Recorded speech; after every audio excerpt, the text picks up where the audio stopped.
Brought to you by the Dark Lord himself, Queasy Ali.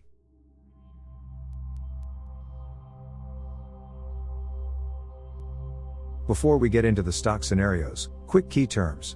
Bullish means you think the stock is likely to go up, bearish means you think it's likely to go down, and the base case is the realistic middle ground outcome if things go normal without major surprises. When I say ROI, that just means return on investment, or how much money you made or lost compared to what you put in. And when I mention a catalyst, I mean a specific event that can move the stock fast, like an earnings report, a big announcement, or a merger rumor. Some stocks move because the world changes. Some stocks move because a rumor hits the tape and traders smell blood in the water. And the smartest money knows the difference between a 1-week flip and a 5-year empire build. Right now you're staring at two totally different battlefields.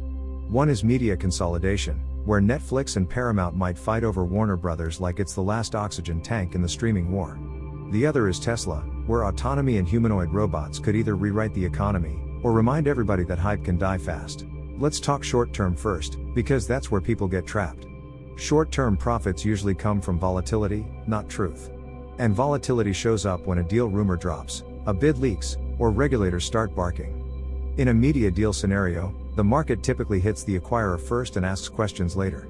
If Netflix were to chase something the size of Warner's studio and HBO style assets, the immediate fear isn't content.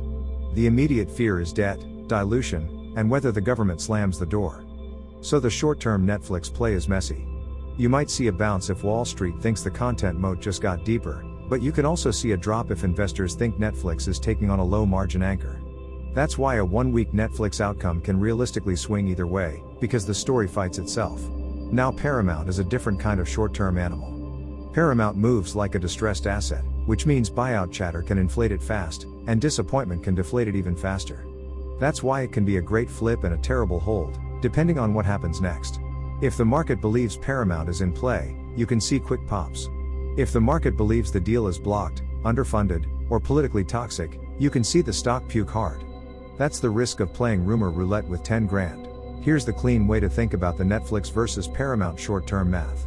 On a 1-week window, Netflix might swing about plus 10% or minus 10% in a heated deal cycle, meaning 10,000 becomes 11,000 or 9,000. Paramount might spike 7% on excitement, but it can also drop fast if the bid looks shaky, meaning 10,000 becomes 10,700, or it can slide under 9,000 if the air comes out.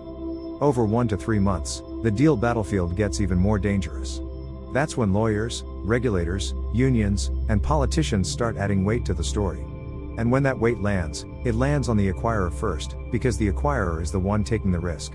So if you're asking what's the best short-term stock play, the honest answer is this. The best short-term play isn't about which company is best, it's about which chart is most volatile and which catalyst is most tradable. That's why Paramount often looks sexier short-term, even if Netflix is the stronger company long-term. Now let's pull back, because long-term is where the real money gets made. Long-term isn't about rumor spikes, it's about whether the business you bought becomes a machine that compounds. And when you look at Tesla versus the media deal universe, you're not comparing apples and oranges, you're comparing a rocket and a battleship. Tesla's long-term bull case is built on 2 engines.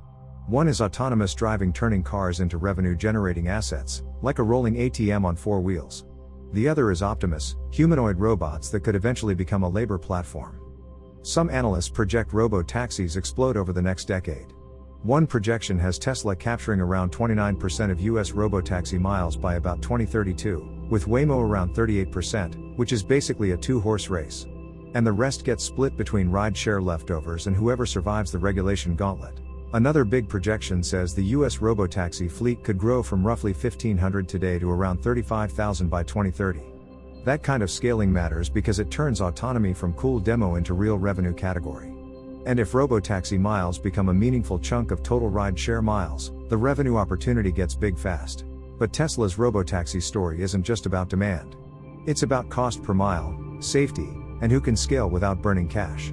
If Tesla drives the cost per mile down enough, it can undercut everybody, the same way Netflix undercut cable, because price plus convenience wins wars. Now Optimus is the other side of the moonshot. Elon has called it the biggest product category ever, and he's talked about millions of units by the late 2020s. Tesla has also talked about ramping production from thousands to tens of thousands, first inside Tesla factories, which is a smart move because it lets them test it on themselves before selling it to the public. Analysts who model humanoid robots go insane with the numbers. You'll see total addressable market estimates in the trillions over the coming decades, and models where Tesla captures a slice big enough to matter. In some long-run projections, humanoids could become a revenue pillar so large it competes with the entire auto business. Now here's the part where people get fooled. The future might be huge, but the stock can still get wrecked short-term. Tesla is famous for punishing people who think big vision means straight line up. Tesla has already done major splits, a 5-for-1 and then a 3-for-1. Splits don't change value, but they change psychology, and psychology moves markets. That means another split could amplify hype again, but it doesn't protect you if execution slips. And Wall Street is not unanimously bullish right now. Some analysts basically say, the robotics supercycle is already priced in. That's why you'll see targets that imply Tesla could actually be down over the next 12 months, even while the long-term believers are talking about trillion-dollar upside. So here's the clean Tesla framework, with the numbers you gave me. You asked what happens if somebody puts $25,000 into Tesla and holds it from 1 week to 5 years. The answer is, the range is wide, because Tesla is a story stock with real optionality, and optionality means volatility. In a 1-week window, a bear outcome might be about -5%, which is down about $1,250. A bull outcome might be about +5%, which is up about $1,250. That's the tax you pay for playing in a stock that breathes fire. In a 1-month window, a bear case might be -15%, which knocks you down around $3,750.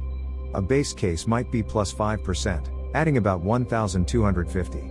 A bull case might be +20%, adding about $5,000. In a 1-year window, a bear case might be -25%, down about $6,250. A base case might be +15%, up about $3,750. A bull case might be +50%, up about $12,500. And in a 5-year window, this is where the gap becomes insane. A bear case might still be negative, like -50%, meaning you lose $12,500.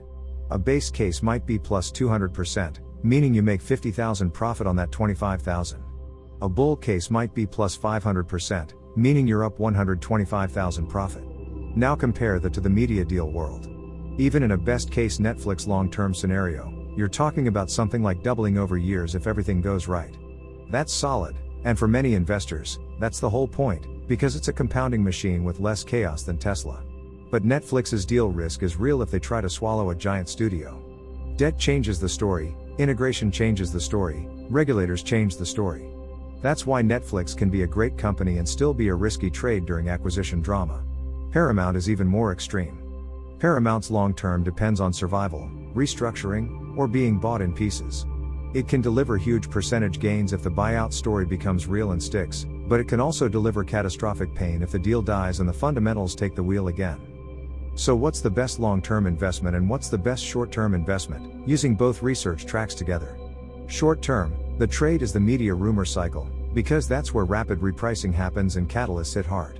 Long-term, the asymmetrical upside is Tesla, because autonomy plus robots is a platform bet, not a content bet. But here's the most important truth, and this is the part that separates gamblers from strategists. The best investment isn't a ticker, it's a plan. It's knowing what game you're playing before the first dollar goes in. If you want a 1-week to 1-month flip, you treat it like a flip. You size it small enough that a rug pull doesn't wreck you, and you don't fall in love with the story. You watch the catalyst, you watch the headlines, and you take profit when the crowd gets greedy. If you want a 1-year to 5-year build, you treat it like a build. You accept volatility as the cost of admission, especially with Tesla. You don't panic sell because a quarter disappoints, and you don't all in because Elon says a timeline. And if you want the smartest hybrid, you do what real money does. You split your strategy into 2 buckets, one for stability and one for optionality. Netflix is stability, Tesla is optionality, and Paramount is the high-risk catalyst play that you only touch if you can handle pain. Because the future isn't guaranteed. Robo-taxis can get delayed, regulators can intervene, robots can take longer, and markets can turn ugly. And media deals can get blocked, over-leveraged, or poisoned by politics. But if you understand that, you stop chasing the perfect stock. You start building a system where any outcome still leaves you standing. That's the real flex. Not picking winners like a lottery ticket. Picking a strategy that wins even when the world gets chaotic. Queasy Ali, the man, the myth, the legend. The icon aka the Dark Lord. Hashtag Revolution 2025, hashtag Chaos Rising 2025, hashtag Rebellion 2025. Hashtag Stock Strategy, hashtag Robo Taxi Revolution, hashtag Streaming Wars.